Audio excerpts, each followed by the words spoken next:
it up to a decent render of the animatics, and then you can get into full animatics. So for me, it had to help. As a director, every film helps you for the next film. So when you watch Road Warrior, which Road Warrior was an excellent action film, excellent, it's up there.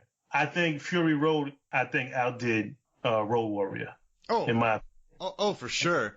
In my opinion. So I would think the storyboarding, I think his 3,500 panels of storyboarding, and they said it actually added up to about that much as far as the shots in the film. They said it's about the same number.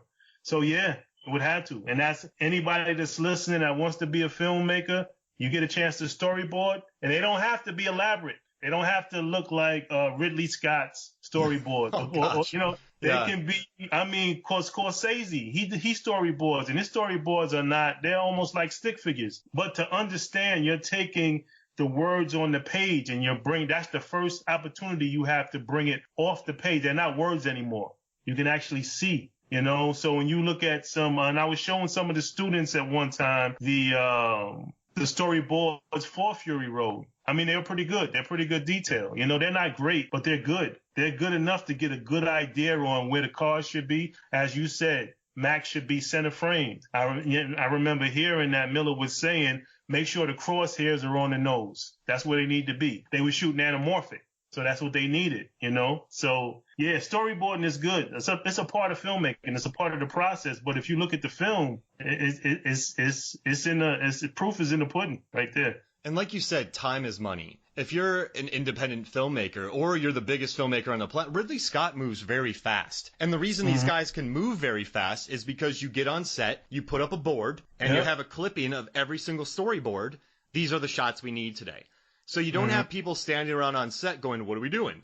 Look at the board. You have the director of photography, the grip, the gaffer, the key grip. They disseminate that information to their crew, and you can knock that out. That alleviates questioning, that alleviates issues. It creates more confidence in the daily sets. Now, the Mad Max Fury Road set, people were pretty confused, but they still got all the shots they wanted because of the storyboards. Right. And also, it's free, man. Like, why would you not storyboard? Look, this is what I was taught. Great director Jack Perez, right? He taught me. He was one of my teachers. Storyboard, you go in there with a plan. It's like if you go into a situation without a plan, you only can go but so high. But if you have a plan, you have a storyboard, and you have a shot, you have some type of plan going into the game, you're going to go higher now, So if you go in thinking because there are directors that go in there and they direct on the fly. Okay, do this, do that. They somewhat limit themselves. And as you said, it's free, but it's a form of, I don't want to say laziness, because that's what it could be. You don't really want to storyboard it because it takes time to storyboard. Even if you're doing stick figures, you got to sit here and think about. And if you go on set with your storyboards, the storyboards you don't have to follow in extreme detail. They're just a start. They give you an idea on where you can start from, and then you can go higher. So I would say to everybody, if you can storyboard, like I said, Fury Road is an example. It's something I think that film students should watch to understand what storyboarding, what action films, what visually telling the story is about without dialogue, I mean, Max had he didn't even say his name until the third act. And that gives you an idea on how iconic Max is, the environment, the post-apocalyptic environment. Why do you need to know my name? It's not important. You know what I'm saying? Like, how is my name important to you right now? No, that's a great point. And I guess also with storyboards too is Soderbergh doesn't use storyboards. So if someone's like, well, Soderbergh doesn't, but you're like, yeah, but that's Soderbergh. Right. That's Soderbergh. Right. There are some people that I say get a pass because if you look at their past work, you can't question what they're doing. Exactly. And they probably started storyboarding, but now that they're so experienced in the craft, there might be times they don't need storyboards, but they're going to get something better out of it than a newbie that wants to say, well, Soderbergh does it, I'm not going to. And you don't have you don't have any experience, any past pieces to actually show us that you know what you're doing. So no, I say really hone in on your craft.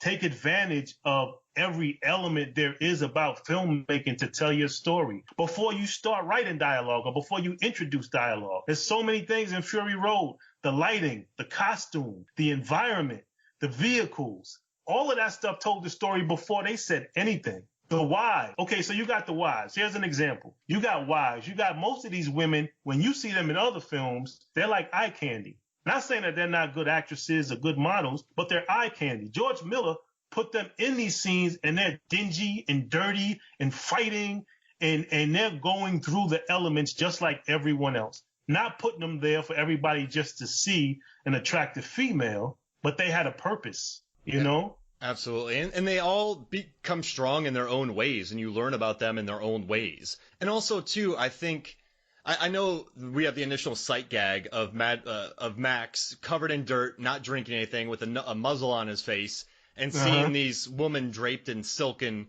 robes shooting each other with water. I think it's more of a gag, like it's a visual gag played on that. But I think the introduction of these wives into another smart thing that happens is you have the introduction of these wives in there, and they've been sheltered. They don't know this world. And then you have Furiosa, who was part of that world and isn't anymore because she seems to have suffered greatly. You have Max, who is this loner who lives out in the world. And then you have Nux, who's one of the war boys. So having all these different groups together, you can have some expository dialogue, or you can learn more about them because they're clashing with each other. So these wives, you learn, like Toast the Knowing, played by Zoe Kravitz. She knows how to do the gun. But then you have Riley Keough, who shows immense empathy towards Nux. And then you have the Dag, played by Abby Lee. There's a scene where she walks up to a woman, and the woman's like, I kill everybody I see. And she's like, oh, I thought you'd be better than that. But that's not the world. But I think it's interesting having these sheltered people in finally meeting the world. Right. And I really like that. So I dug how Splendid kicked Nux out of the car. But later on, you had Riley Keough capable, showing immense empathy. So I don't know. I thought it was cool the way that these women were played out. And at the end, you have all the badass ladies on the motorcycles, just straight shooting people and wiping people out. And I mean, the last stand for them. Oh, I thought it was just so cool. And the Valkyrie, played by Megan Gale, she's the one that was bait during the scene where she comes down and she was used as bait. You know, she was cast as Wonder Woman in George Miller's Justice League. And everybody was in Australia getting ready to shoot. They had the storyboards. Everybody was in Australia. One guy was about to get on a flight to go start filming, and the movie was canceled. So if you haven't read about George Miller's Justice League, do that now. Because the Valkyrie was going to be Wonder Woman. So he brought her into this, and she was about, like, I don't know. You're right. I hate it sometimes when really excellent characters, or just like actresses or actors, I guess, like Scarlett Johansson in the Marvel movies. I think she's wasted. And I like that there's an introduction to them, and you learn more about the world through them, and you see their evolution. So they're not treated as that. And I think Charlize and all the actresses speak about that, and how there is a nice feminist slant to it, which is refreshing, man. Like, I want more of this. Listen, this is a great feminist film. And you know, when we talk about action, we're talking about the guys. You know, this is supposed to be a guy film, but if you really look at the B story of this film, this is a woman's film. Yes. This is Max and Nux saving the females of humanity, because that's what the wives were. The wives were the essence of the earth. What Morton Joe was basically trying to bring pure life back to this world. Yep. So if you sit here and you look at what this movie is about, people say Mad Max. So me and my wife went to go see this film, right? If you really look at it, this was more for her than for me. You know, when we're talking about saving humanity, we're talking about saving the females. So this film, you know, and the women in the film, they were the B story.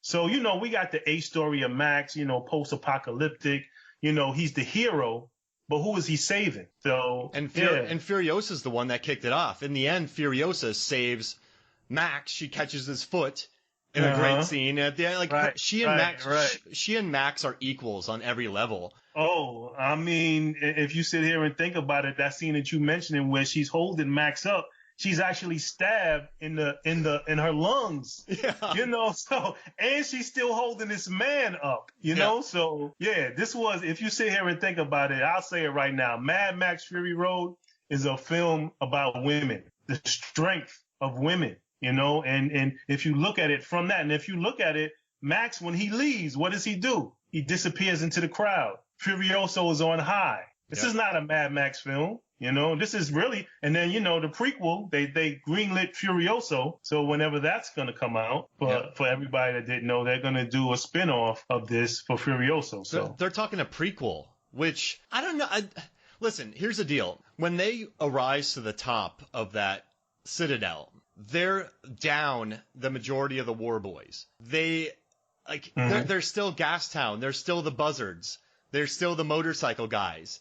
This citadel is theirs, like many people's, for the taking at the moment. So I would love to have a Charlize sequel, but I guess he's going the prequel route. But George Miller's out there. He kind of goes to his own beat. I don't see him, what's the word, doing something predictable. So I guess the prequel seems natural to him.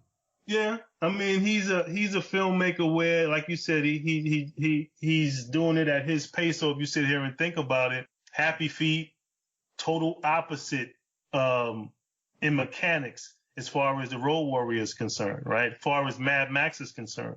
So, I think it's great to be able to take your time to actually really build something. They say, like film, when you make a film, it's like your child. You should know this thing in and out. You should know everything about the film, which is going to make it better. So when he comes out with something, you can expect it should be good. It should be great. I can't speak for everybody, but I like his work ethic. It's like a Wes Anderson film or a David Fincher film. Or a Paul Thomas Anderson movie. Yeah. They probably do one every 3, 4, 5 years. But when it does come out, the script is right. The look is right. The cast is right.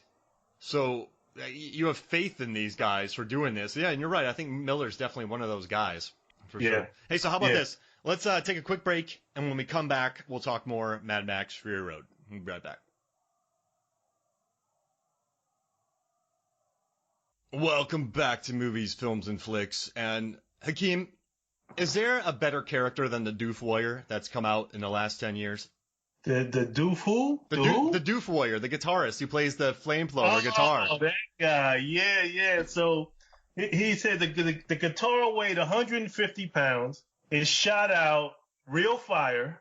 I think that that's a pretty good character. I mean, visually, and just what he was able to bring, almost like bringing, there's a term that we use in filmmaking, diegetic and non-diegetic.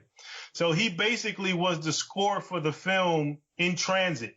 He was the theme music for Martin through the whole film. How would you want to be a drummer on that big vehicle? Is that your job? I mean, that's George Miller's mind, man. If you think about this guy's mind and the things that he comes up with, he reminds me of Lucas a little bit, George Lucas, on how, with Star Wars and all the different characters, the iconic characters that are in the Star Wars world. But then you talk about Mad Max, you got some iconic characters going back to Road Warrior, even to Thunderdome. These iconic, and just as you said, you remember these characters' names. So that's another thing with good filmmaking, good writing, good directing, that you're creating an image that's lasting. That's a lasting image. And I also like a few of the things. There's a couple characters I find are very interesting. So in the Citadel, there are these executioner type looking men. They're super burly executioners. So are they okay? Who are they? The security guards? They're not obviously. They are not the war boys. They are the what's the word? They are just the security. Who are these guys? The ones with the black masks. If they're security, they didn't do a good job at the end. When Furioso showed up, they just stood there and watched. But, and Erictus was a sibling. Yeah. You know, he wasn't just big, and he wasn't just there to be